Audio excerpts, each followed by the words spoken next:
прямой протест, ну, показал, так сказать, свою неэффективность, да. Видимо, так сказать, просто, так сказать, ну, численной массы нету для этого протеста.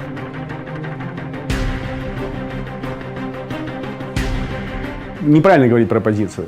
Вот. Ее, в общем, нет и не было. Ну, в какой-то момент вроде бы выстраивалась какая-то система, так сказать, там коммунисты, значит, Единая Россия, да, но и это тоже не сработало.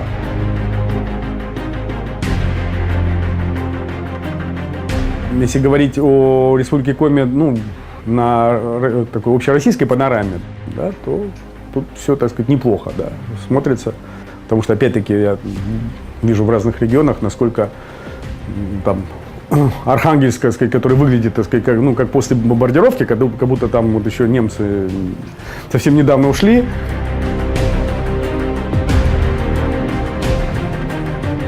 Гайзер не хочет заниматься политикой, ему это неприятно. Вот. И это видно, это чувствуется.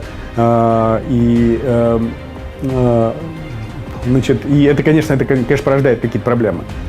Вот, значит, ну, опять-таки, так сказать, вот потому что он человек, так сказать, несомненных, так сказать, всяческих достоинств, так сказать, интеллектуальных там и других, он старается, так сказать, то, что делать хорошо.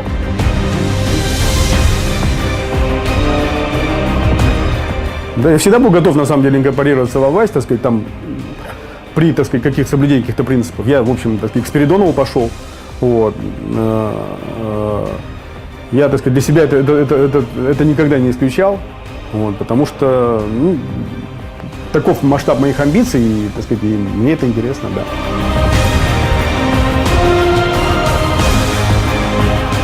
да. Статусность, так сказать, вот, членства в палате, конечно, выросла, так сказать, очень сильно. Вот. Причем в этом смысле, так сказать, республика, там, видимо, одна из лидеров вообще, потому что, ну, мало где, так сказать, там статус члена палаты так высок, как в республике. Ну, я, честно говоря, не знаю даже где.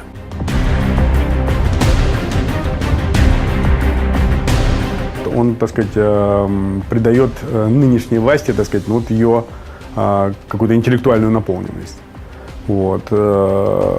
Алексей Чернов интеллектуал во власти. Это, так сказать, само по себе много. Вот. Ну, для меня лично, так сказать, это, так сказать, некая определяющая вообще вещь.